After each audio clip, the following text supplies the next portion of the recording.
नाही, एकत्र आले म्हणजे काय चांगलं आहे. त्यांनी यायलाही पाहिजे होतं. यायला इतके वर्ष का लागले हाही मोठा प्रश्न आहे. आणि आज बोलत असताना त्यांनी देवेंद्रजींचे आभार मानले की जे बाळासाहेबांना जमलं नाही ते फडणवीसांना जमलं. तेवढं पुण्य आम्हाला लागलं. देवेंद्रजीला अनाजी पंत सुद्धा म्हणतात. अनाजी पंतांनी चांगलं काम केलं हे कबूल केलं त्यांनी. भाषेबद्दल बोलत असताना सेनेचे आमदार संजय गायकवाड यांनी वादग्रस्त वक्तव्य केले. संभाजी महाराज 16 भाषा शिकले ते मूर्ख होते का, असं वक्तव्य संजय गायकवाड. मी ऍक्च्युअल ऐकलं नाही आहे, पण आमचे मित्रच आहेत ते आणि आमच्या जिल्ह्यातले आहेत आणि नेहमीच ते काहीतरी असं वेगळं बोलत असतात. पण मी ऐकल्यावर त्याच्यावर प्रतिक्रिया दिली. काय सल्ला आहे त्यांना यापुढे बोलताना? नाही, सल्ला नाही. आता काय आहे नेमकं, ते त्यांची काम करण्याची शैली वेगळी आहे, त्यांचे विचार वेगळे आहेत आणि त्यातून असं काहीतरी ते बाहेर काढत असतात. त्यामुळे त्यांनी थोडंसं बोलताना जपून बोललं पाहिजे, एवढंच आम्ही सांगू शकतो. एकत्र राहण्यासाठी साहजिकच मुंबई महानगरपालिकेच्या दृष्टीकोन आपण त्या युतीकडे जास्त प्रामुख्याने बघितलं जातं. भाजपला याचा फटका बसेल?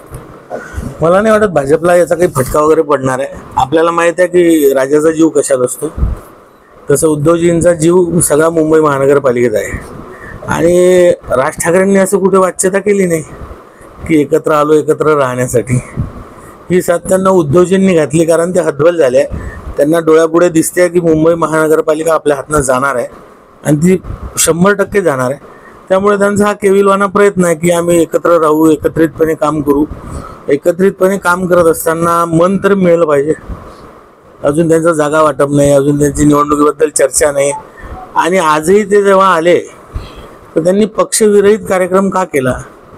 पण त्यांनी दोन्ही पक्षांचे झेंडे लावायला पाहिजे होते, सिम्बॉल लावायला पाहिजे होते आणि युती जाहीर करायला पाहिजे होती.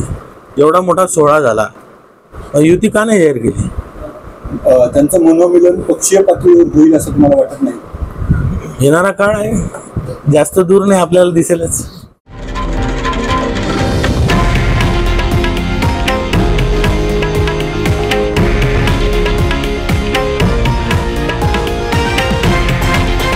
हे आहे देशातील नंबर 1 न्यूज नेटवर्क आणि आपण पाहत आहात TV9 मराठी, एकमेव.